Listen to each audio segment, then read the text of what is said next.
Salut à toutes et à tous les amis, on démarre ce tour de la presse sportive avec le match de clôture de la 7ème journée de Ligue 1 avec un alléchant derby breton entre le Stade Rennais et le FC Nantes. Comme le placard Presse Océan ce lundi matin, ça veut toujours pas pour les Canaries. Avec cette défaite sur le score de 3-1, voici 10 ans que le FC Nantes s'incline sur la pelouse de Rennes en Ligue 1, constate amèrement le quotidien régional. Dans les autres résultats marquants de la journée, l'OL ne voit pas le bout du tunnel, encore battu à Reims, écrit froidement le Progrès. Le club rhodanien est la nouvelle lanterne rouge du championnat avec cette défaite 2-0. Dans ce début de saison en dents de scie, le LOSC s'impose enfin en maîtrise au Havre, se réjouit la voix des sports, alors que le GC Nice a concédé le nul face à l'étonnant Stade brestois, un score nul et vierge pour les Aiglons qui avaient clairement la tête ailleurs comme le relais Nice matin. L'effroyable tentative de suicide d'Alexis Beka étant certainement encore dans toutes les têtes. Et pour être bien complet sur l'actu en France, les joueurs parisiens se sont excusés pour les insultes lancées contre les Marseillais après le classique remporté. Dans un message commun posté sur les réseaux sociaux, Dembélé, Hakimi, Kolo Muani et Kurzawa ont fait leur mea culpa. Reste à connaître la sanction qui leur sera réservée. La commission de discipline de la LFP a annoncé avoir convoqué les 4 joueurs.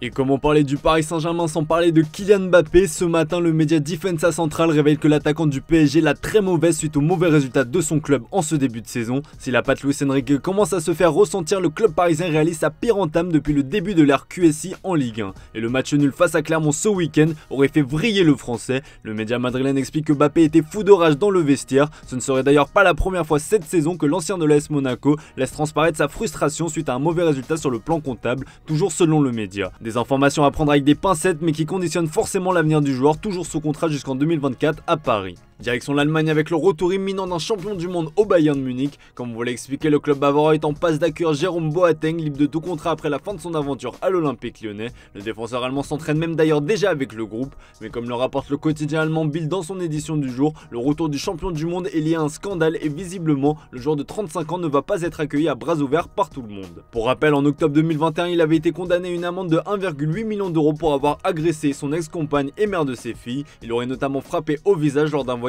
aux Caraïbes. En appel, il avait été finalement condamné à payer 1,2 million d'euros. La haute instance judiciaire de Bavière poursuit le champion du monde 2014 pour coups, blessures et injures, et un troisième procès a eu lieu en septembre dernier. En Angleterre, une autre affaire continue de faire les gros titres, il s'agit du scandale d'arbitrage qui a eu lieu lors de Tottenham-Liverpool. Comme on vous l'a expliqué hier dans la revue de presse, le corps arbitral a reconnu ses erreurs, mais Jürgen Klopp, fou de rage, ne compte pas en rester là. Liverpool monte sur le ring, placarde le Daily Star dans son édition du jour, en référence au communiqué cinglant des Reds. Dans ce long message publié, le club accuse les chefs des arbitres de porter atteinte à l'intégrité après la calamité du VAR et fait même allusion à des poursuites judiciaires. Dans l'intervalle, nous explorerons l'éventail des options disponibles compte tenu de la nécessité évidente d'une évaluation et d'une résolution de cette erreur, peut-on lire. Décidément, le rouge n'est pas la couleur à la mode en ce moment. À Manchester United, un triste record vieux de 34 ans a été battu. La défaite face à Crystal Palace ce week-end fait notamment entrer les Red Devils dans l'histoire. Le Daily Mirror fait dans le jeu de mots en désignant Erik ten Hag comme principal coupable. 10ème de première ligue avec 9 points au compteur, Manchester United réalise tout simplement le pire démarrage de l'histoire du club depuis 1989.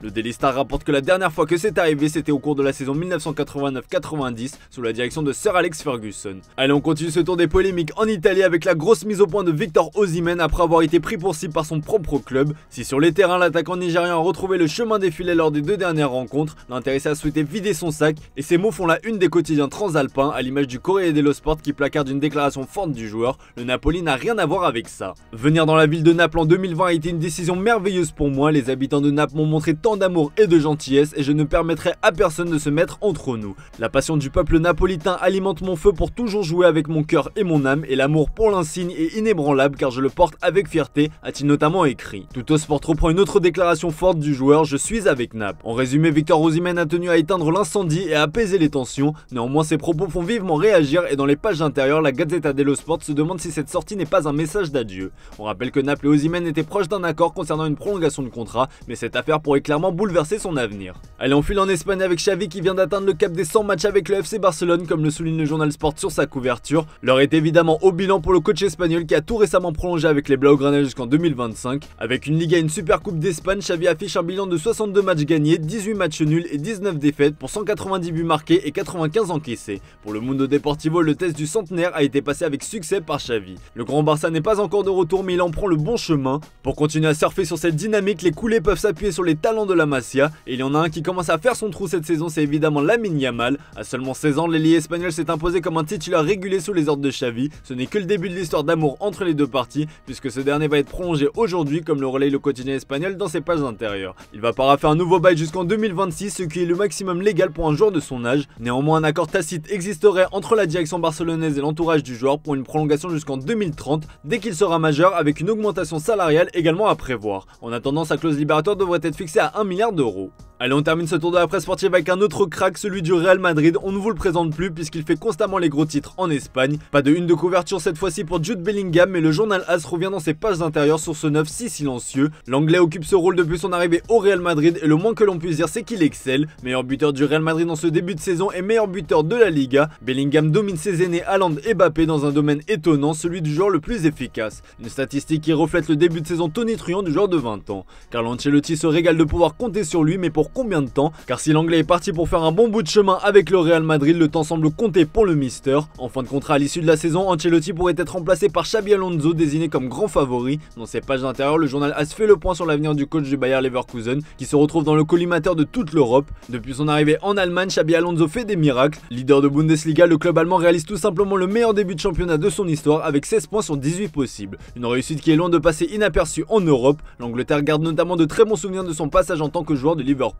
Le Bayer Leverkusen de son côté a tenu à envoyer un message à ses courtisans par le biais de son directeur sportif Simon Rolf. Il est pleinement concentré ici et cela suffit pour l'instant, a-t-il déclaré. On rappelle que Xabi Alonso a récemment prolongé son bail jusqu'en 2026 avec le club allemand. Affaire à suivre donc. Voilà les amis, c'est tout pour ce matin. Merci pour votre fidélité, bonne journée à vous. On se retrouve tout à l'heure pour le traditionnel JT Foot Mercato.